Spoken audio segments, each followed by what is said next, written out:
So the problem of the day today reminds me a little bit of working with ratio tables, because you can use the smaller, like if I drew a ratio table, remember we were talking about like the core four, like, I don't know, I'm just gonna make something up. Well, let's use this one, like 1 is 34.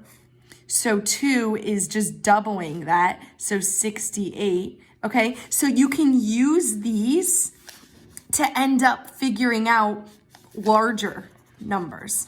So I don't know, maybe some of you made that connection, but that definitely, I thought of that when I was working through these problems.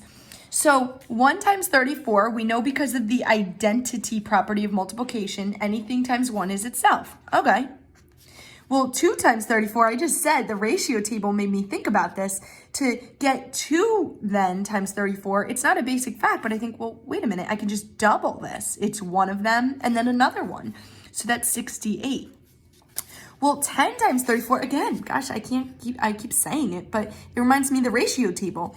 To get 10 times 34, then I say, well, wait, really, I'm doing 10 of these and 10 of these. And the cool thing about 10 times 34 is also I can use my little basic fact trick. 1 times 34 is 34 with a 0.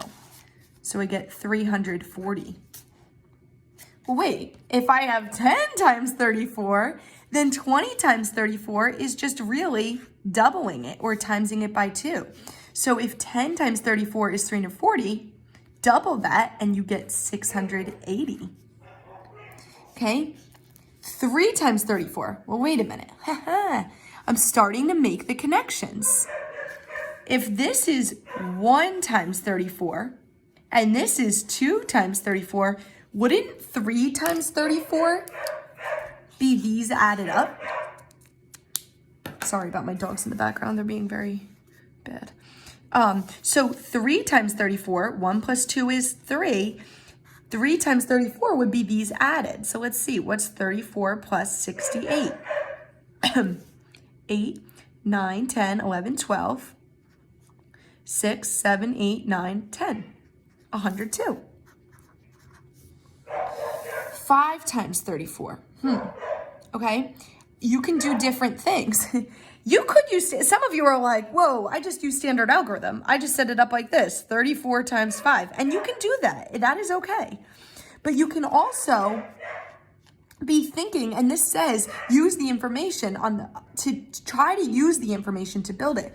So how would you make 5 times 34? Well, I kind of look around and I say, well, what if I did 2 times 34 and 3 times 34 together would be 5 times 34.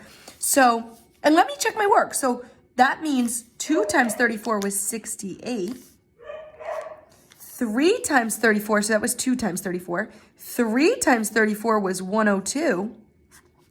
So together, 2 plus 3 is 5. So let's see what the product would be. 8, 9, 10, 7, 170. And if you want to check it with standard algorithm, 5 times 4 is 20. 5 times 3 is 15, 16, 17. It works. It really works. So starting to think about how we can play with numbers here. 30 times 34. Wait a minute. Again, look for things that work. That's a combination of 10 times 34 and 20 times 34. So if I add these numbers, bam, I should be able to get the product of 30 times 34. So 340, 680. 8, 9, 10, 11, 12. 6, 7, 8, 9, 10.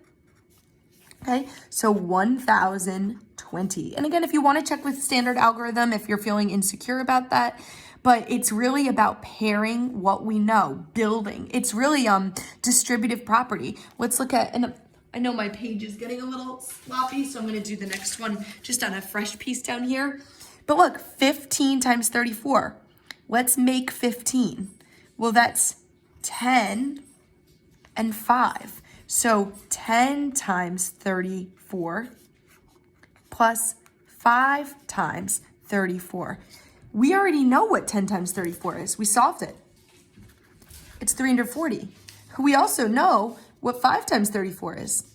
It's 170. So if we pair those two up, if we add them up, 340 plus 170, we'll get the answer to 15, because 10 and 5 together make that 15 times 34. So let's see, 0 plus 0 is 0, 7 plus 4, well, I know 7 plus 3 is 10, so 7 plus 4 must be 11, 3, 4, 5. So 510.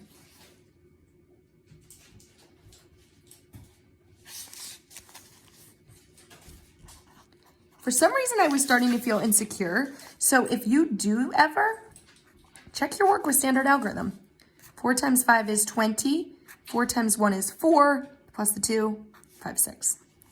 Placeholder 0, okay? That way I can call this a 3, not a 30. 3 times 5 is 15. 3 times 1 is 3, plus 1 is 4. Add your partial products. It was right, okay?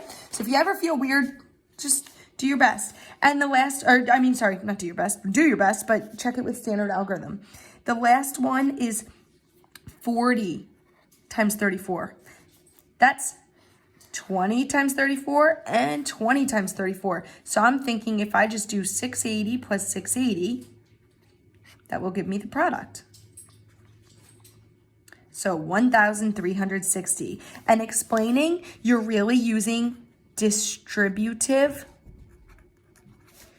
property. You're breaking apart numbers. What you really did in that is 20 times 34 plus 20 times 34. And you solved this part and this part, and then you added up the partial products. Okay, so this 680 over here and this 680 over here, those are called partial products. It's part of the answer and part of the answer. And together, if I want to write the whole equation, that gave you the full product of 1,360. Okay, so if you need to pause this at all or rewatch, then go ahead. And I hope that this really helped me connect back to something we've been doing in class, the ratio model. So I hope maybe that sparked some kind of connection for you as well.